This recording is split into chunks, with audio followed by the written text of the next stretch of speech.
欢迎收看《宝洁点评》。你现在看到的画面是全世界最有钱的华人黄仁勋，他亲自去测试他的无人驾驶。他号称他这个 NVIDIA 的无人驾驶，它有自动的反应，它就像有人脑、有人的眼睛、有人的神经反应，它可以马上判别路上发生什么样的状况。当路上发生这样的状况的时候，它可以做及时的反应，非常的安全。你想想看，他是全世界最有钱的华人，他有数千亿的身价，结果他这样亲自来测试，代表 AI 的世界真的已经迫在眼前 ，AI 的世界真的已经在我们的周遭。那你要进到 AI 的世界里面，你就看到几个山大王全部都提枪快跑前进。你要在 AI 的世界里面，你要占有一席之地，你必须要掌握什么？你要掌握晶片，你要掌握宽频记忆体。所以你就看到黄仁勋现在非常可怕。你看到他来台湾，你看他去韩国，他干嘛？他居然全包了，他一口气把所有的产能全部都包了下来。现在台积电最大的客户已经不是苹果，而是 NVIDIA。那现在除了 NVIDIA 之外，其他的全部也都跟着急起直追。所以现在全世界最稀缺的、抢得最凶的，不是我们前两天在讨论的石油跟天然气，而是晶片。而且晶片有一个更可怕的特质是，过去我们的3C 产品，你只要一落地，你的价格就会大幅的滑落。可是没有想到，晶片因为它会改革，它会修正，就你买的过去的晶片，有的时候你不但不会跌价，你还可以保值。所以现在大家更放心大胆的买晶片，让这个市场竞争的更激烈。好，我们今天请到4位来宾，在台湾首位的财经专家黄寿松，你好。好，这是美岛电子报董事长吴子嘉，大家好。好，第3位是财经专家傅开平。好，第4位是趋势专家陈国民，大家好。好，所以施总，我今天看到了黄仁勋那个动作，根本就把我吓呆了。1000亿的富豪，他是1000亿美金的富豪，全世界最有钱的华人，就坐上他的这个所谓的无人驾驶，坐上他的无人驾驶之后的，非常神情自若的，就代表那个无人驾驶的时代真的已经要来临了。而且黄仁勋特别讲说，他的 NVIDIA 的自动驾驶可以跟宾士合作。如果我可以跟宾士合作，我就可以跟其他的厂商合作。而且他讲说，我可以自动反应呢。那我是有人脑的，我去让人真的开的，我可以马上判别路上所有的状况。没错，今天黄仁勋在 GDC 大会里面讲到一个叫做自动驾驶的 ChatGPT 时刻来临了，就是今年呢应该是自动驾驶会快速落地的一年。那你想说他哪里来的这个底气？我们现在看到这个影片，这里面呢前一阵子呢他试出来的，在这个所谓辉达的这个网站上面，你可以看到这个影片，他呢坐上他们自己本身的跟这个宾士合作的这个自动驾驶的这个车子，他就坐在上面。他的身价是1500多亿美金呢，他就坐在上面。我们可以看到这个驾驶人呢，他们的副总经理的这个吴新宙，他也没有把手放在这个驾驶座上，然后两个就一路这样畅谈啊，我们这个 Apamayo， 因为他们是的自驾系统叫 Apamayo， 这个系统到底多厉害，就这样一路的开了好几十公里。好，那你想说，那他这个到底有什么厉害的这个状况？简单来说，我们要过去这个包括中国的很多这个自驾车，他们是模仿学习，就是说你要给他大量的资料，他模仿，那模仿起来之后，他可能都用他过去模仿了，然后就在车上面开。可是这会出现到一个问题，因为我们知道说我们会遇到很多路况是我们从来没有遇到过的。黄仁勋说，我们要解决这个叫做长尾状况，就是可能都出现一两次，但是你给他大数据进去，你不会看到这些东西。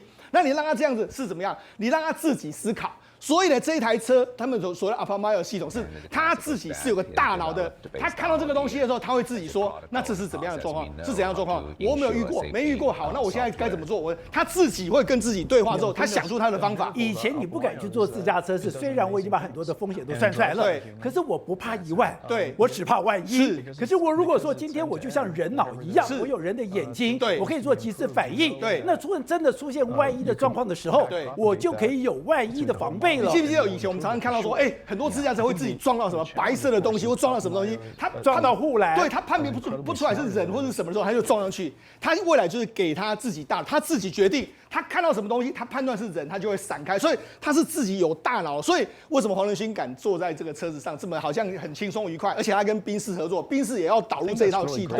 所以跟你讲，今年的这个，那你知道啊？如果假设真的人类的 AI 系统进入这个真实的状况的时候，我跟他讲。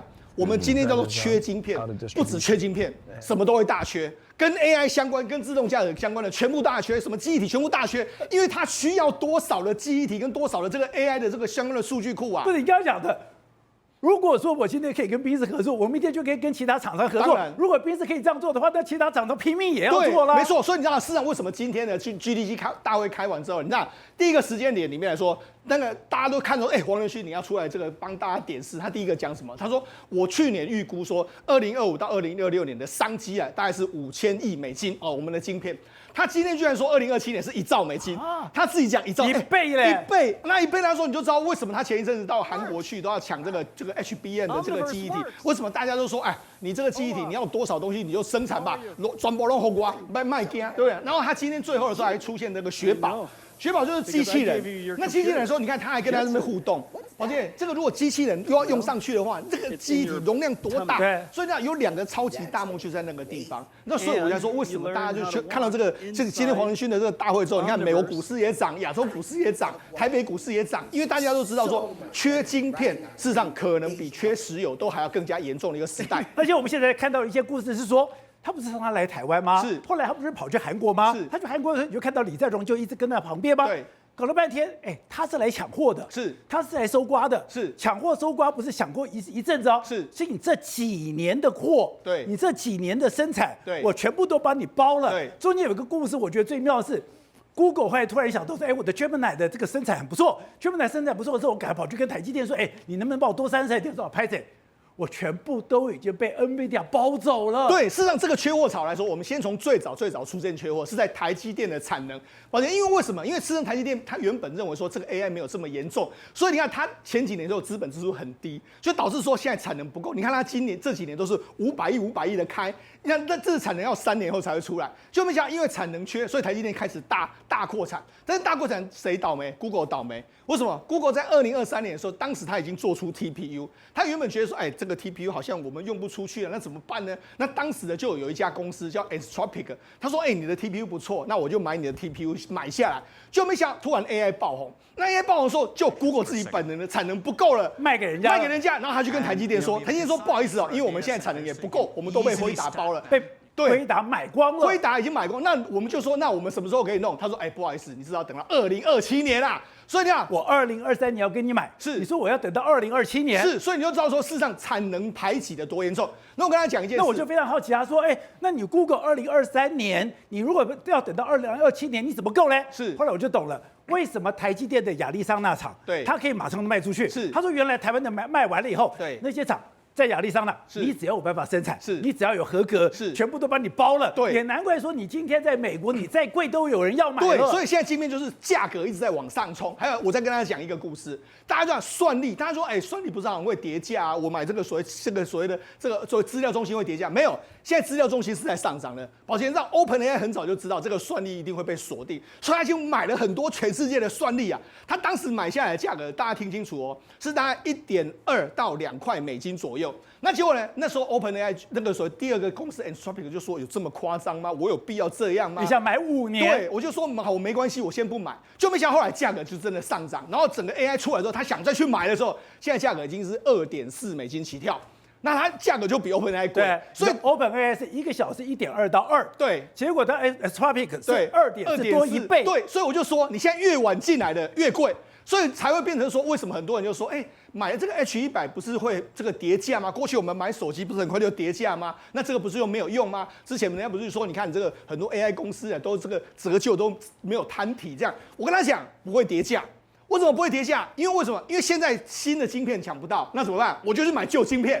所以旧晶片也是很值钱，所以变成说旧晶片不太会跌价，所以这完全都颠覆大家过去的想象。他都认为说时间越来越这个进步的越来越快之后，照理说旧晶片会跌价，就搞不好也没有跌价的一个状况。而且他还说，因为现在的软体越来越进步了，如果我今天旧的晶片搭载新的软体的话，我现在的效能也是跟着提升的。对，没错，也就是说我软体提升之后，我可以让它也可以做很多其他的事情，这样可以反而价值可以往上升。好，再来就是说他今天现在 AI 的世界飞快到让我们都难以想象。我觉得真的难以想象。像今天他们就说我们的这个所谓 VR 鲁宾的这个平台啦，新的平台，比过去呢大概纯粹如果就晶片的速度，它大概只能够快2倍到3倍。但他说现在加了很多东西，譬如说我们现在有 CPU 啦，也都加在这里面啊，然后包括说 HBM 也变得更快，所以你一颗 VR bin 的平台，虽然说它的 CPU 只比过去快2倍，但是整体效能可以快到20倍。也就是说，它很多东西都变得更宽了嘛，更宽的时候，周边搭配的更宽，所以我才说这个算力的提升是一个非常快速的这个算力在提升。你这样解了我一个惑了，是，也就是说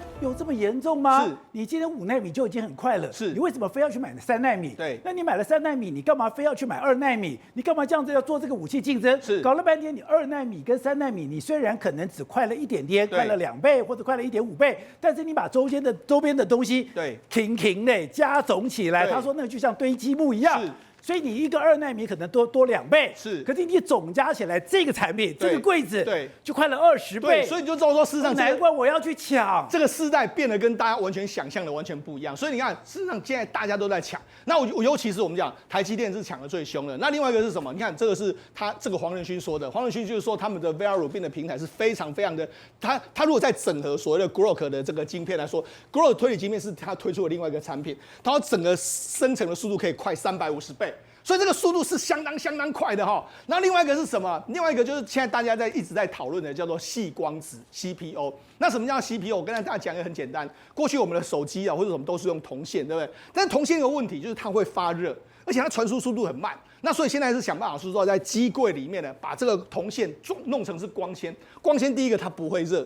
再来就是说，它传输速度很快，所以这是我们台湾在做的细光子，就是这样。保证，那现在台湾最贵的股票已经一张要1000万了，一张1万多块。然后你知道在1000块以上的股票有大概39档这么多，为什么？因为他们都是跟这些 AI 商机完全连上线，所以这现在的这个 AI 商机来说，是台湾前所未见的好光景跟好时代。好，所以 Kevin， 大家就会讲哦。我没有想到现在 NVIDIA 抢东西抢得这么凶，抢到刚才讲的，你到了台湾，我今天不是说我今天包你这个产能，是你有多少产能我包多少。我不是说你现在这个有多少产能我包多少，是你未来几年的产能我全部都包了。那他只有这样子对台湾吗？不是，他也是这样对韩国的。是。这次的 GTP 大会啊，黄仁勋整个的野望整个都出来了。你看他从云到端。从这个所谓云端到地端，然后从原来的虚拟的一个运算到什么？我们说实体的 AI 那个我觉得报纸上有一次翻译成物理 AI 不对，那个 physical 应该翻译成实体 AI。对，比如说自驾，刚刚你们提到自驾机器人，他有说过无人机。这3个就是实体 AI 的呈现。你看，他这次全部都讲出来了，而且重点是大家要知道一件事情就是说这一次比如说他也有提到一个，就是说现在是一个推理，已经进到推理，就是 AI agent 的时代。简单来讲，以前我们 AI 就是你丢给他什么东西，他可以很快速帮你收集整理出来。现在可以像那个什么钢铁的那个里面说，老贾，你帮我定一个什么。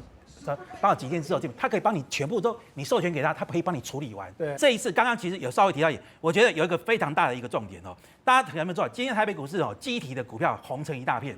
我告诉各位，记忆体也是一种晶片，大家不要搞错，记忆体本来就是一种晶片。那你看现阶段不管是什么样，宝姐，我们来思考一下，你那个自驾车开来开去，除了说你要那个运算之外，还有那个比如说你要光学去扫图资，你最重要是什么？你要那个图资，你要能够快速运算。那个图资是什么？我们说就记忆体。什么叫做推理？推理就是把各种的线索把它综合起来之后，做出一个结论。那个线索是什么？原来就有储存一大堆的资料嘛。以前特斯拉被人家诟病说有隐私的危机，为什么有隐私？特斯拉自驾每天不断的把你走过的路径什么上传到他的云端去，他们就把它整理成一个资料库，然后就是来训练说，遇到什么样的路况，什么样的一个物体，你要做什么样的动作。那也就是说，所以说。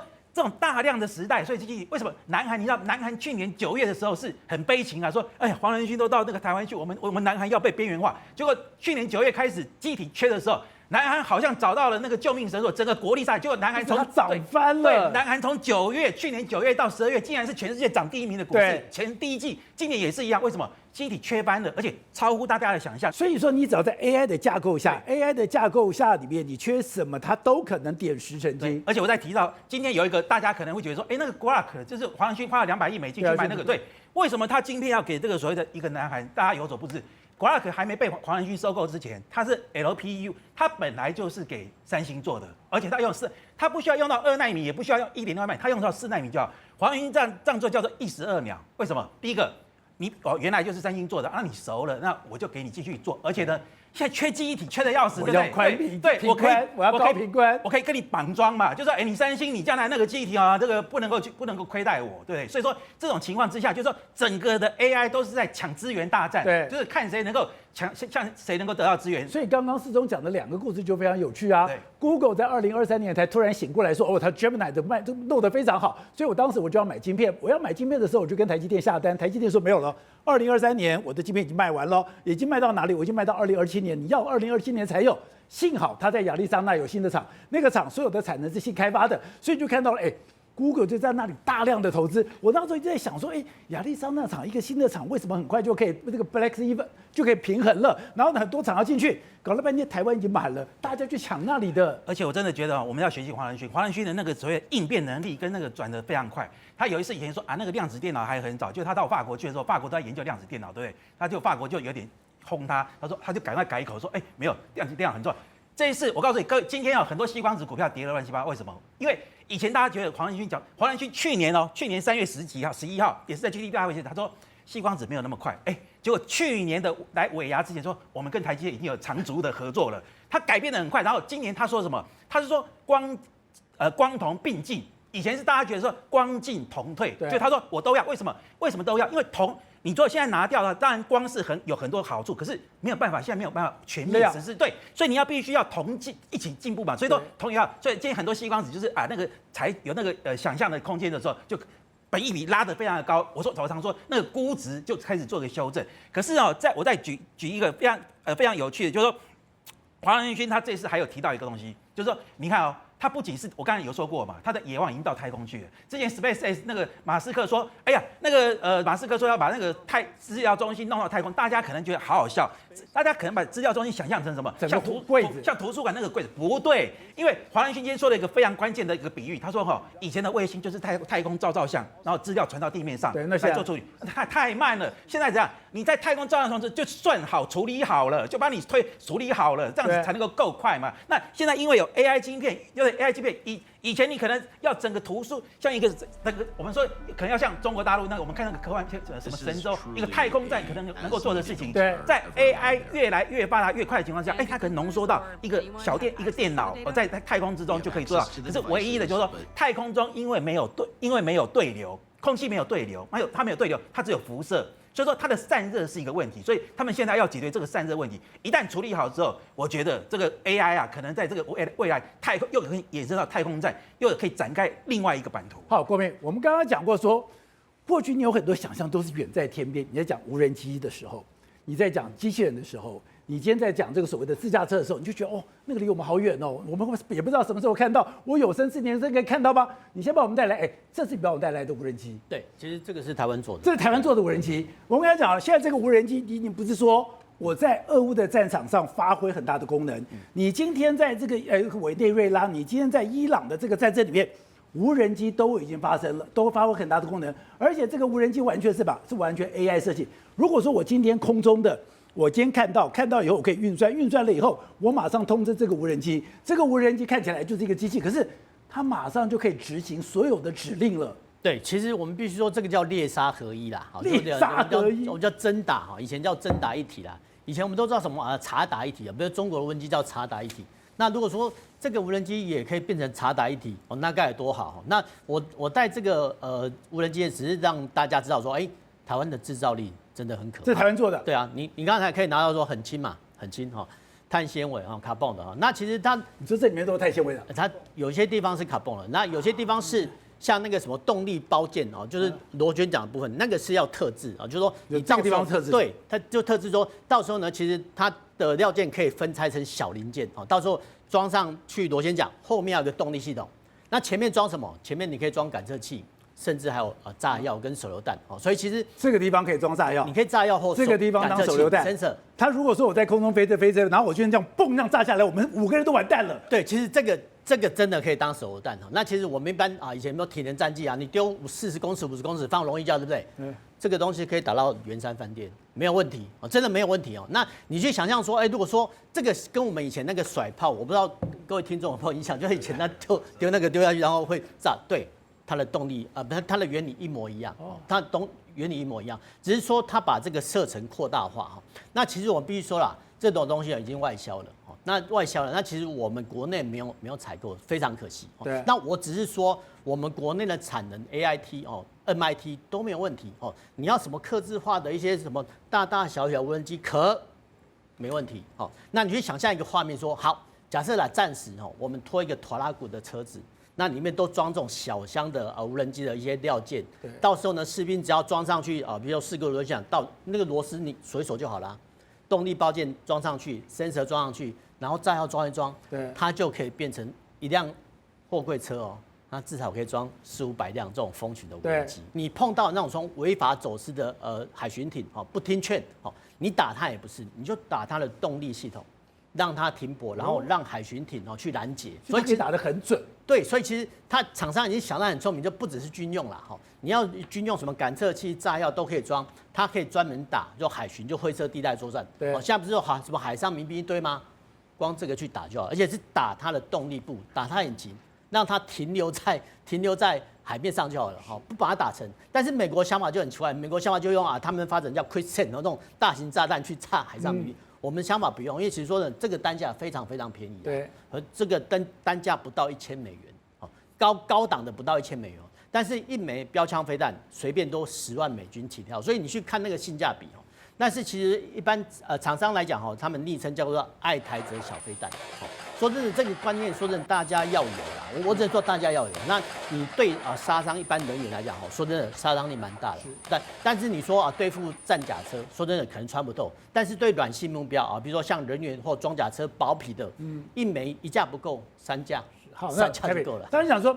现在中国也讲，我也很厉害啊，我的 AI 也很厉害，我的机器人很厉害啊。这次有一个这个以前他退休的外交人员跑到澳洲这边讲，我可以保护你们他还展示说，我现在的那些机器人是有武装能力的哦。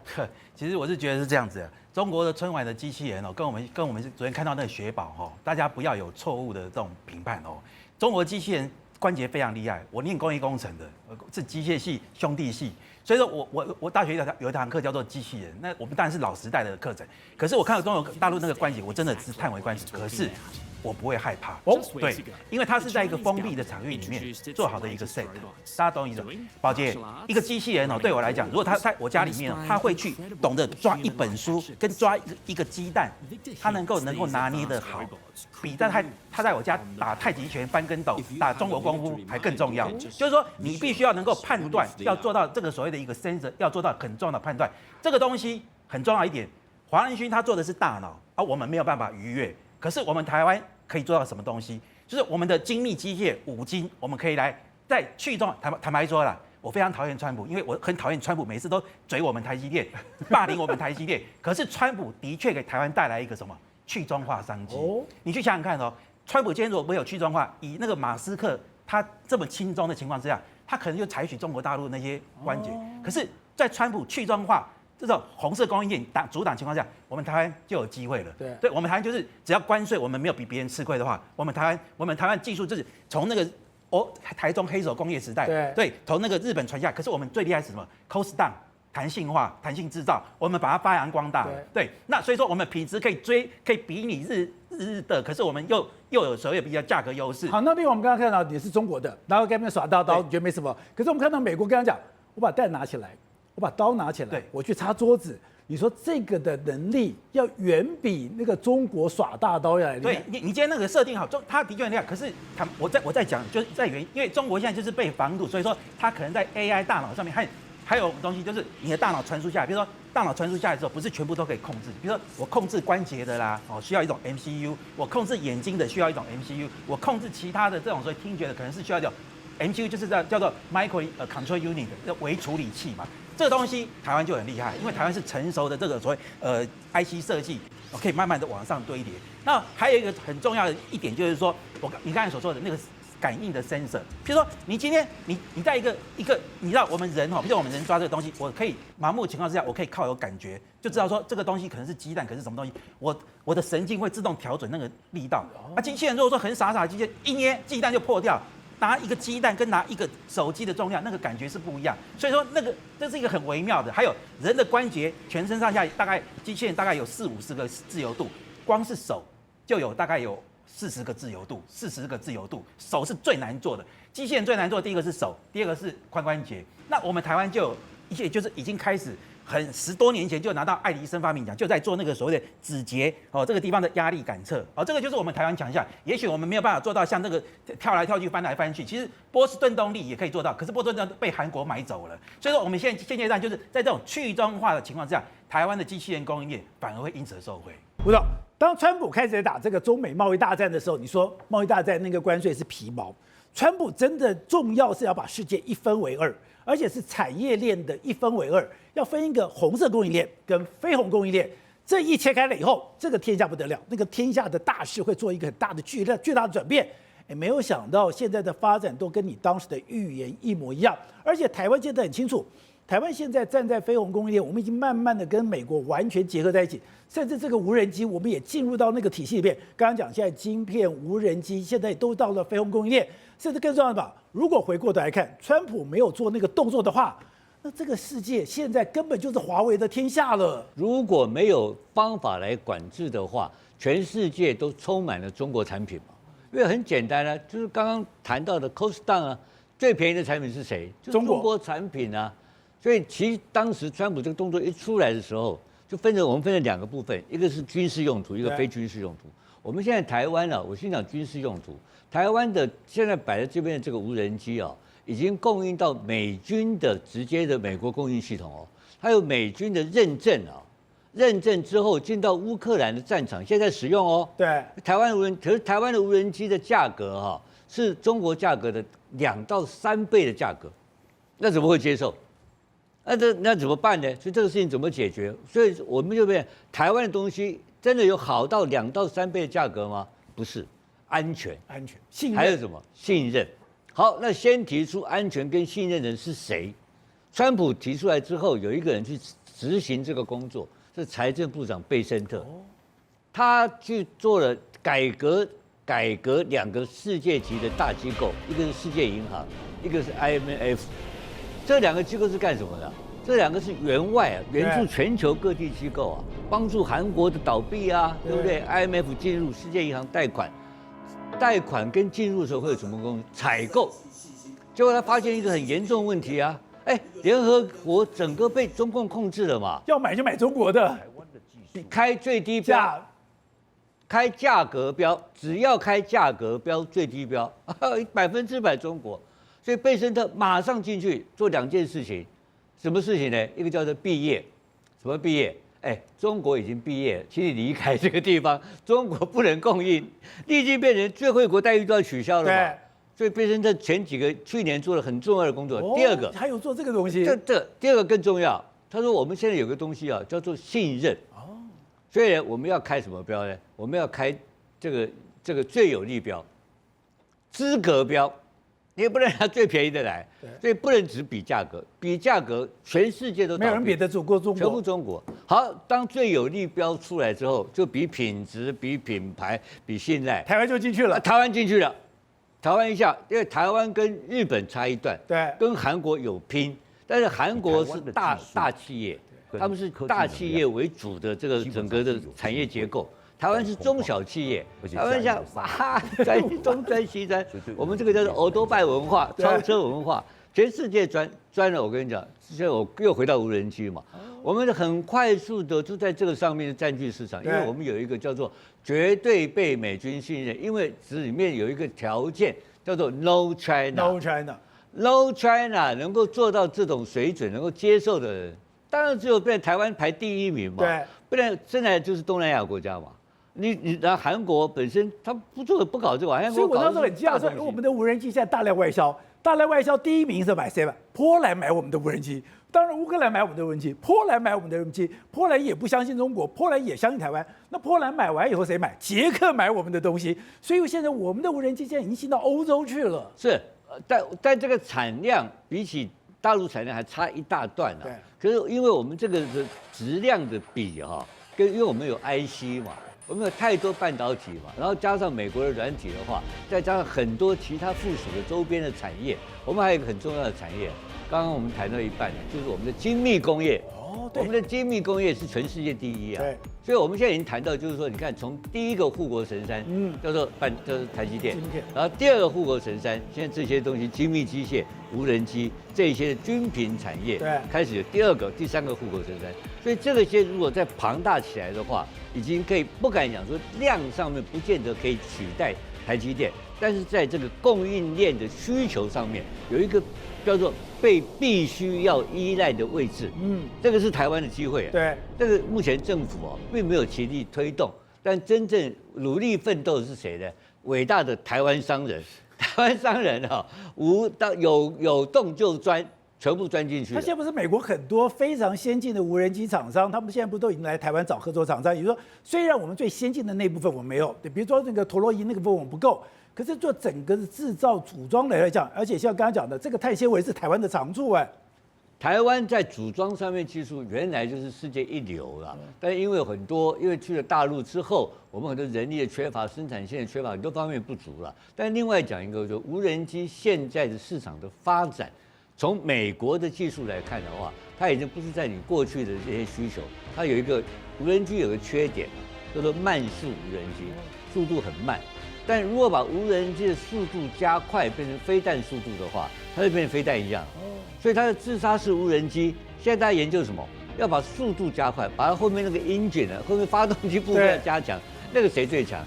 那美国最强啊，你知道？所以我们可以组装啊。那美国会把这个东西拿去给大陆吗？不会。那大陆最弱就是这一块啊。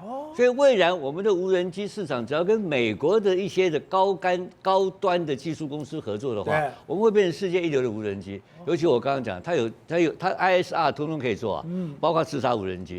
所以我讲在军事上面应用来讲的话，台湾这方面市场不可小，而且现在最近它的业绩成长这1、2年来好像都是几十倍，20倍到30倍的成长。所以你看看，只要打进美国的军品供应链，那前途看涨。好，所以是我们刚才讲，现在在全世界当然 AI 产业、IT 产业当然是蓬勃，这个大爆发。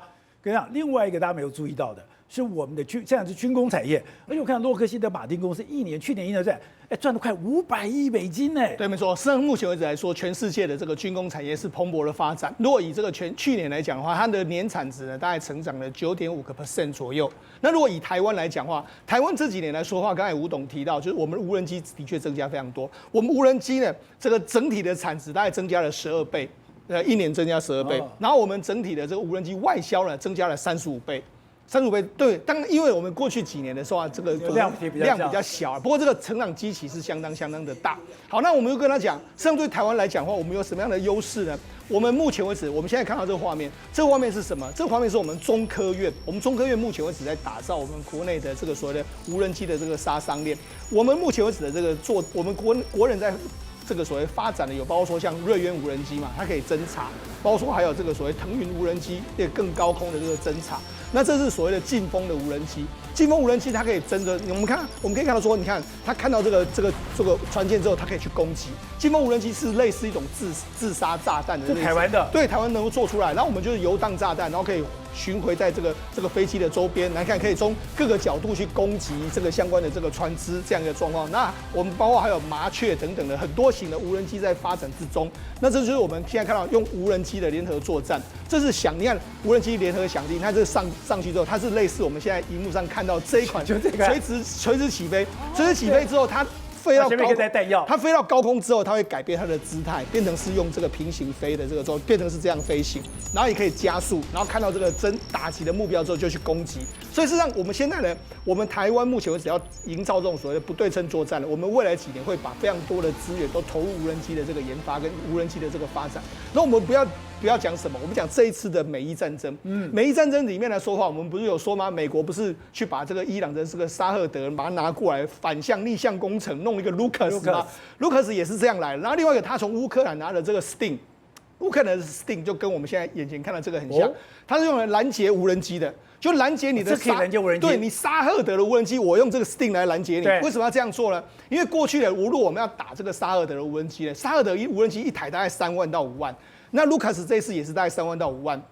但是你要用什么？你要说这个1000，对，你要用飞弹去打它。但如果一颗飞弹要200万啦，所以美国就说那不行啊，那他们怎么办？他们就去找乌克兰。乌克兰在俄乌战场上面来说，因为这个俄罗斯拿了很多沙赫德去攻击他们，然后他们就弄这个 Sting 出来之后，去用这个2-3万块去打他们。所以这就是这种不对称作战。我们想办法把这个成本降到越来越低，然后数量越大，这就形成一种不对称的这个作战。所以无人机当然是非常重要的一环嘛。那其实我们过去的我们台湾在商用无人机的确是蛮厉害。刚才吴董有讲到无人机领域来说的话，中国最多，因为它是商用非常多，大疆一大堆，他们都很多，他们大概占全世界的8-9成。再来就是台湾，可是我们台湾过去是只能做商用，没办法做军用。为什么没办法做军用？因为军用里面来说有很多 know how。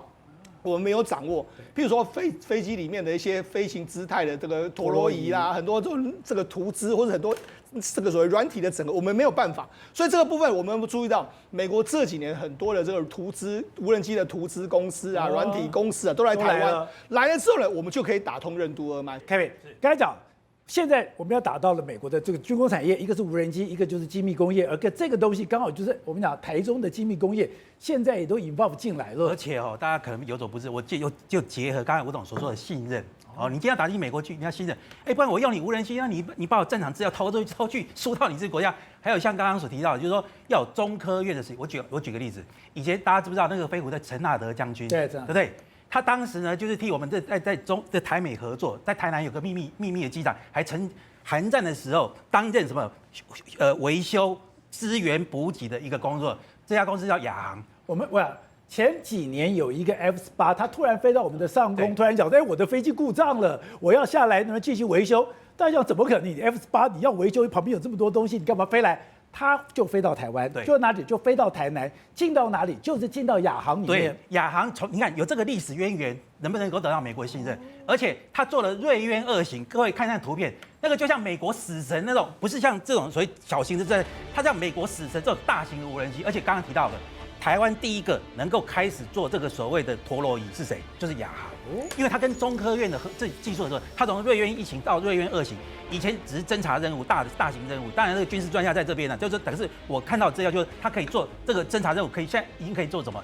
做所谓一个挂载的一个任务，甚至可以做到什么？自杀的一个任务。那很重要一点就是说，我们得到美国信任，因为我们有晶片的产业，然后我们中科院在这个地方，当然就是最关键的一些军事的一些东西，还是要经过美国的点头。有些东西我们不是不能够做，而是你要经过美国的首肯，他才放手可以让我们做，我们才能够做嘛。像陀螺仪也是一样啊，陀螺仪我们第一个能够做出来就是亚航啊，所以说有这种历史渊源，然后又有中科院的技术，然后呢得到美国的信任，又有去红色供应链，这个就是台湾的机会。我不再补充一个，就是我们之前不是熊山，我们在熊山不是飞弹打得非常准吗？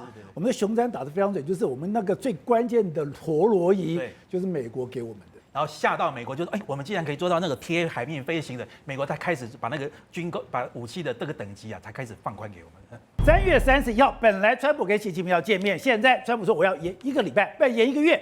为什么要延1个月？他说你没有配合我这荷姆斯海峡的护航，我不要跟你见面。但是贝森特讲不是这样，那这个时刻呢，可能战争进到紧要关头，川普认为说他是3军统帅，他要坐镇指挥，听了我毛骨悚然，怎样？3月31号有一个大场面吗？没错，这个大场面快要来了，尤其是美军最近的，你看他针对很多这个不断的在轰炸他们各地方的这个军事设施，特别是哈尔克岛。对，所以事实上现在全世界呢，反而把目光焦点集中在哈尔克岛上面。为什么？因为我只要夺取了哈尔克岛，就断了这个包括伊朗的革命卫队所有的这个援助来源都没了，而且我控制哈尔克岛，中国的石油就被我控制住了。所以现在呢，夺哈尔克岛可能是未来美军思考的一个方向。迪里波里号这个2栖突击舰，它已经前往中东，它上面有这个31海军陆战队远征部队，这个远征部队呢，它就可以进行登陆作战。我们知道远征部队原本设定就是夺岛计划，所以它现在等于要来夺岛，可能这个机会就越来越大。好，那包括说像它现在很多，还有那个所谓 A-10 攻击直升机也来到这个地方 ，A-10 也来了，所以看起来的话，它是要做一个中低空的攻击嘛。对，那中低空的攻击，你来这个地方，那当然就是搭配夺岛嘛。所以未来为什么大家都说夺岛的可能性越来越高？我觉得。他现在很清楚，哈尔克岛上面有很多采油的设施，油田的设施，它基本上不会破坏。对，看起来我要保护着。可是你周边，你这些周边的地方，对你这些都是在干扰我。是你这边偷偷放一个暗枪，你让这个船不敢过去。是 A10 最喜欢对付这种地形。没错 ，A10 如果在这个地方，它是大规模的扫射，将这里清空的。对，没错，他就把沿岸所有都把它扫射光光，整个有的这个包括哈尔克岛周边，甚至是未来如果不排除说来到这个荷姆斯海峡周边进行这种地面的扫荡，这都是有可能的。这个，所以像 A10 来的当然是意欲是什么？更大规模的杀伤力。好，那我们来看下一张，下一张我们就可以非常明显的看出来，就是说，包括这个第31远征军，你看第31远征军来说，我们就说它可以在没有基地的状况下直接发动海上攻击，海上攻击就抢滩登陆嘛。我们之前不是就说过吗？这种远征军呢，它会带了很轻便的，包括说很轻便的这个能力呢，就登陆。登陆之后呢，他们会透过这个运输机投放包括海马斯啊各式各样的防空武器，就建立在上面，建立上面就夺岛成功嘛。所以我才说，现在目前为止看起来的话，如果迪里波里号现在已经通过了马六甲海峡，预计在1个礼拜以上的时间会抵达中东，所以你只要看它抵达中东的时间，再过几天，美国可能就要发动相关的夺岛攻击，那可能就是那时候的最后的这个决战时刻。所以川普是玩真的，当然玩真，他一定要有所目标嘛。第一个目标，当然原本是说要拿下所谓的核子的相关原料，但问题是，目前为止核设施来说，他们知道在伊斯法罕这个地方的地下室，但是地下室里面来说，在很深的地方。但是因为美国之前炸了之后，把它上面都炸了乱七八糟，炸烂了，他们现在也没有办法确定说我到底要怎么进去。那怎么进去来说的话，怎么去拿也是个困难，因为他们这种气体存在。听说如果你不小心的话，让他们两个碰触那个炮太近的时候，还会有核融合反应，搞不好就爆了。所以你要怎么去拿，这个是有很大的难度。所以可能他第一个目标会转换成为夺取哈尔克岛。你夺下了哈尔克岛，对。你就是打到习近平的7寸了。当然了，因为他要你来这个护航荷姆斯海峡，中国不要来嘛，中国不要来 ，OK， 我就不要去，不要去的时候，我就拿下你的这个哈尔克岛，那让这个伊朗痛，让中国也痛，这或许也可以让中国人知道说，你不听我的话，就是这个下场。好，所以吴总，本来以为3月31号大场面来了，习近平跟川普要见面了，结果这个大场面变成了要打哈尔克岛，而且你已经讲了。哈尔克岛占了整个伊朗油源的92%，但伊朗的90%的油又到了这个中国，那我不是等于是我控制了哈尔克岛，就控制了伊朗所有输往中国的油源吗？他真的要打哈尔克岛吗？不知道了哈。但是如果打是什么结果，我跟你报告一下，待机大雕，而且表示他派出地面部队了嘛，他介入地面作战的开始，那什么样子？就是战争整个扩大。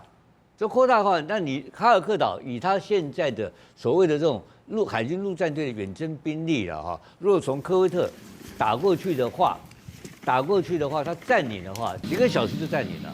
他的作战序列，他刚刚已经有图有照给你看了嘛。他的武装直升机第一波先去做第一波的扫荡的攻击，对，然后第二波就大型的直升机就登陆了嘛。登陆完了，他很容易打下来，没问题。